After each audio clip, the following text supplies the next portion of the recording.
வணக்கம். இன்னைக்கு நாம ஒரு முக்கியமான விஷயத்த ஆழமா பார்க்க போறோம்.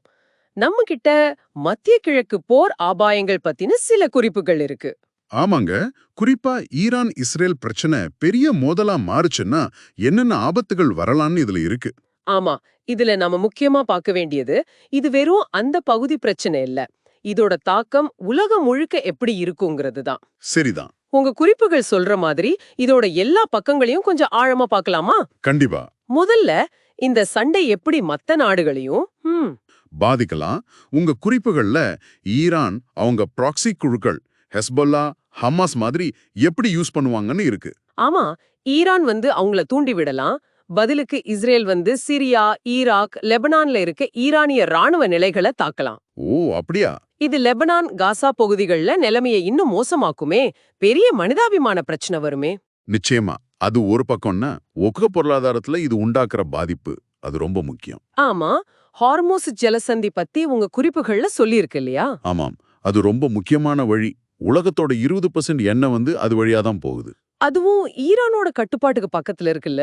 ஆமா, அங்க சின்னதா ஒரு தடை வந்தா கூட எண்ணெய் விலை எங்கேயோ போயிடும். அப்போ பணவீக்கம், பங்குச்சந்தை எல்லாமே பாதிக்குமா? கண்டிப்பா. உலக அளவுல பணவீக்கத்தை ஏத்திடும், பங்குச் சந்தைகளும் நிலையற்றதாகிடும். உங்க குறிப்புகள் சொல்ற மாதிரி இது ஒரு தொடர் விளைவு. சரி, இந்த பொருளாதார பிரச்சனை ஒரு பக்கம். ஆனா இந்த சண்டை இன்னும் பெருசாக வாய்ப்பு இருக்குன்னு குறிப்புகள் சொல்லுதா? ஆமா. குறிப்பா அமெரிக்கா.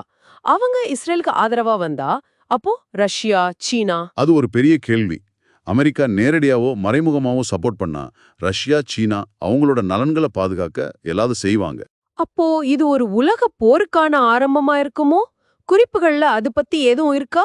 அந்த அபாயம் பத்தியும் இருக்கு. குறிப்பா அமெரிக்க தளங்கள் அங்க பயன்படுத்தப்பட்டா எதிர்வினைகள் கடுமையா இருக்கும்னு சொல்லப்படுது. இது பிராண்டிய போரையும் தாண்டி. ஆமா, ஒரு உலகளாவிய சக்தி போட்டியா மாறிடும்.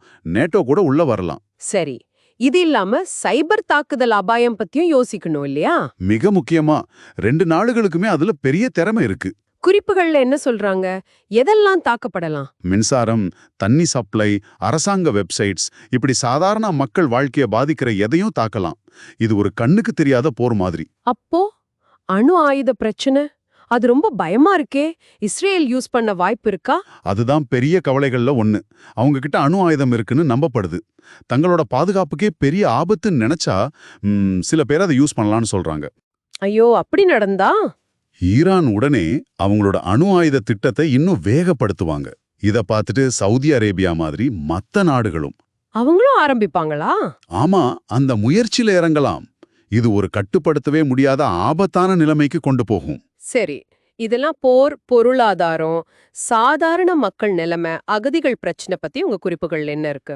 அது மிக கடுமையா இருக்கும். லெபனான், சிரியா, ஏன் ஈரான்ல கூட சண்டை பரவுச்சுன்னா லட்சக்கணக்கான மக்கள் அகதியா கிளம்புவாங்க. எங்க போவாங்க? துருக்கி, ஐரோப்பா? ஆமா, அண்டை நாடுகளுக்கு போவாங்க. இது ஏற்கனவே இருக்கிற அகதிகள் பிரச்சனைய இன்னும் ரொம்ப மோசமாக்கும். அதோட இந்த சன்னி ஷியா பிரிவு அதுவும் அதிகமாகுமா? கண்டிப்பா. உங்க குறிப்புகள் சொல்ற மாதிரி பெரும்பாலான சன்னி அரபு நாடுகள் ஈரானா ஆதரிக்காது. ஆனா ஷியா குழுக்கள் ஈரானுக்கு ஆதரவா செயல்படும். இது அரசியலை இன்னும் சிக்கலாக்கும். இறுதியா, தூதரக உறவுகள், ஆப்ரஹாம் ஒப்பந்தம் மாதிரி விஷயங்கள் எல்லாம். அதுக்கெல்லாம் பெரிய பின்னடைவு ஏற்படும். அந்த மாதிரி அமைதி முயற்சிகள் முடங்கி போகலாம். ஐநா சபையால கூட பெருசா ஒன்னும் செய்ய முடியாம போகலாம். ஏன்னா பெரிய நாடுகள்ல கருத்து வேறுபாடு இருக்குமே. ஆமா, மேற்கு நாடுகள், ரஷ்யா, சீனா இவங்களுக்கு நடுவுல இருக்கிற பிளவு இன்னும் அதிகமாகும். அப்போ நாம பாக்குறது என்னன்னா, இது எல்லாம் ஒன்னோட ஒன்று பயங்கரமா பிணைஞ்சிருக்கு.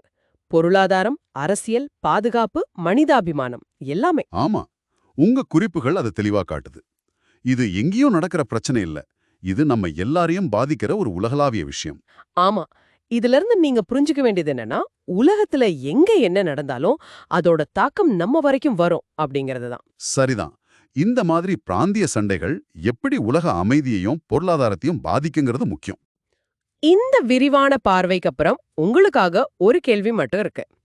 இவ்ளோ மோசமான விளைவுகள், இவ்ளோ சிக்கலான கூட்டணிகள், பகைமைகள் எல்லாம் இருக்கும்போது, இந்த பதற்றம் கட்டுக்கடங்காம போறதுக்கு முன்னாடி இத குறைக்கிற மாதிரி சின்ன வழிகளாவது இருக்க முடியுமா? இத பத்தி நீங்க யோசிச்சு பாருங்க.